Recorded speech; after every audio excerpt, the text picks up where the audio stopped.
13 दिसंबर 2001 दिल्ली में सर्दी का कोहरा था। सुबह के 11 बज रहे थे। संसद का शीतकालीन सत्र चल रहा था। सांसद अंदर थे। बाहर मौत दरवाजा खटखटा रही थी। 5 आतंकवादी, लश्कर ए तैयबा और जैश ए मोहम्मद के प्रशिक्षित हत्यारे। एक गाड़ी में छुपे हथियार, ग्रेनेड और एक मकसद, भारत की लोकतंत्र की आत्मा को कुचल देना। लेकिन वो नाकाम रहे। सीआरपीएफ और दिल्ली पुलिस के जवानों ने 45 मिनट की मुठभेड़ में सभी 5 आतंकियों को ढेर कर दिया। 9 सुरक्षाकर्मी शहीद हुए। देश सन्न था, गुस्से में था और दिल्ली की सड़कों से हजारों किलोमीटर दूर नॉर्थ ब्लॉक के एक बंद कमरे में फैसला होने लगा था। भारत के प्रधानमंत्री अटल बिहारी वाजपेयी और रक्षा मंत्री जॉर्ज फर्नांडिस की आंखों में एक संदेश था, अब बहुत हो गया। 15 दिसंबर 2001, संसद हमले के ठीक 2 दिन बाद भारतीय सेना के तीनों अंगों को एक संदेश मिला, जो शब्दों में नहीं था, लेकिन जिसका मतलब हर जवान समझता था। तैयार हो जाओ। भारतीय सेना की इकाइयां, जो राजस्थान के रेगिस्तान से लेकर पंजाब के मैदानों तक फैली थीं, एक एक करके हिलने लगीं। रात के अंधेरे में चुपचाप, बिना किसी घोषणा के, टैंक लोड हो रहे थे, तोपें सज रही थीं, मिसाइल सिस्टम एक्टिव हो रहे थे। यह था ऑन ऑपरेशन पराक्रम, भारत की आजादी के बाद की सबसे बड़ी सैन्य तैनाती। पाकिस्तानी सीमा पर लगभग 5 लाख जवान, जमीन पर, आसमान में, समंदर में, हर तरफ भारत। नेवी के युद्धपोत अरब सागर में मोर्चा संभाल रहे थे। वायुसेना के मिग और मिराज स्क्वाड्रन अलर्ट पर थे। और जमीन पर भारत की सबसे मार्क सैन्य मशीन पश्चिमी सीमा की ओर बढ़ रही थी। पाकिस्तान कांप रहा था। इस्लामाबाद में उन दिनों रातें बहुत लंबी थीं। परवेज मुशर्रफ, पाकिस्तान के राष्ट्रपति, सेना प्रमुख और आईएसआई के संरक्षक, जानते थे कि इस बार मामला अलग है। भारत ने पहले भी गुस्सा दिखाया था। 1999 में कारगिल हुआ था, लेकिन इस बार भारतीय सेना के टैंक T-72 और अर्जुन पाकिस्तानी सीमा से कुछ ही किलोमीटर दूर खड़े थे। राजस्थान के रेगिस्तान में धूल उड़ रही थी।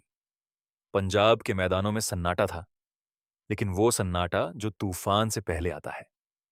पाकिस्तान ने भी जवाबी तैनाती शुरू की। उसने भी अपने टैंक आगे बढ़ाए, अपनी वायुसेना अलर्ट पर रखी। और यहीं से शुरू हुआ इतिहास का वो सबसे खतरनाक दौर। 2 परमाणु शक्तियां आमने सामने, सीमा पर लाखों जवान और दुनिया सांस रोककर देख रही थी। अमेरिका घबराया, ब्रिटेन ने फोन किया, रूस ने मध्यस्थता की पेशकश की, इजराइल ने चुप्पी साधी और चीन ने पाकिस्तान को धीरे से समझाया। सबकी एक ही दुआ थी, युद्ध मत होने दो। ऑपरेशन पराक्रम यह कोई एक रात की कार्रवाई नहीं था, यह था एक लंबी, थकाऊ, जानलेवा प्रतीक्षा। 10 महीने, जनवरी 2002 से अक्टूबर 2002 तक राजस्थान के थार रेगिस्तान में भारतीय जवान 50 डिग्री की गर्मी में पसीना बहा रहे थे। जम्मू कश्मीर की सीमा पर -20 डिग्री में कांप रहे थे। पंजाब के सेक्टर में आंखें गड़ाए बैठे थे, हर हलचल पर नजर रखते हुए।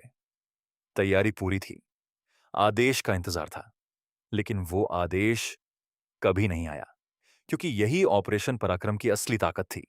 यह युद्ध की धमकी थी, इतनी विश्वसनीय, इतनी भारी, इतनी दमदार कि पाकिस्तान को झुकना पड़ा, बिना एक गोली चले। मुशर्रफ ने जनवरी 2002 में घोषणा की, पाकिस्तान की जमीन का इस्तेमाल आतंकवाद के लिए नहीं होने दूंगा।